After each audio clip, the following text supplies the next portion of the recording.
আল্লাহ যখন যা করে বান্দার ভালোর জন্য করে। হয়তো প্রথমের দিকে আমরা সেটা বুঝতে পারি না, কিন্তু সময়ের পরিক্রমায় যখন বাস্তবতা নিয়ে সামনে আসে, দিন শেষে আমরা বলতে বাধ্য হই আসলেই ওই দিন ওই ঘটনাটা হওয়াতে ভালোই হয়েছে। আল্লাহ কখনো বান্দার ক্ষতি চাই না। আল্লাহ যদি ক্ষতি চাইতেন সকালের নামাজ না পড়ার কারণে কান্না করে দিতে পারতেন।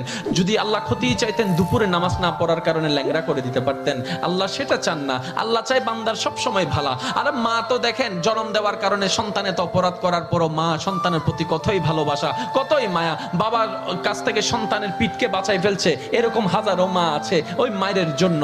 কিন্তু আল্লাহ পাক রব্বুল আলামিন বান্দার উপর কতটুকু ভালোবাসে দিয়েছেন সেটা আমরা বান্দারা বুঝতে পারি নাই বলে শয়তানের ফাঁদে বারবার পা দিয়ে আটকাই যাচ্ছি। মনে রাখবেন, মনের মধ্যে কথাটা বসাই ফেলবেন, আল্লাহ যখন যা করে বান্দার ভালোর জন্যই করে।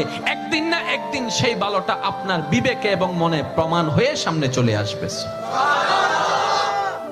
আমি বুঝাতে চাচ্ছি আমাদের সাথে সবচেয়ে কানেকশন কার বেশি ভালো থাকতে হবে, বান্দা হিসেবে আল্লাহর, উম্মত হিসেবে নবী রাহমাতুল্লিল আলামিনের। এখানের ভিতর যে কেউ চাইলে জীবন সাজাই ফেলতে পারবে। আমি বলছি যে কেউ, anybody, you can do it, not impossible. Because impossible শব্দটাকে যদি একদম ভালো করে গভীরভাবে দেখেন, সেখানের ভিতর আপনি আশ্চর্যভাবে একটা জিনিস দেখবেন। ইম্পসিবল একটু যদি ডিফাইন করেন, ভাগ করেন, দেখবেন I am possible. Impossible, possible কে আলাদা রাখেন, আই এম কে আলাদা রাখেন। I am possible. ইম্পসিবল শব্দটাই আপনাকে জানান দিচ্ছে আমি অসম্ভব নই, যদি রবের রহমত থাকে আমি তোমার জন্য সম্ভব। বিদেশে যাওয়ার আগে আপনার এলাকায় দেখেন টিকিট চলে আসছে, ভিসা চলে আসছে, টিকিটের টাকা নাই। অনেক ছিল, কেমনে কেমনে টাকার ব্যবস্থা হয়েছে, সে বিদেশ চলে গিয়েছে।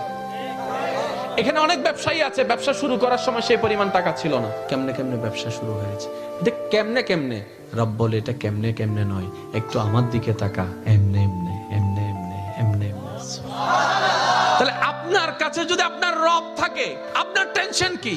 আপনার দুই নাম্বারই করার তো কোনো দরকার। এই রমজানকে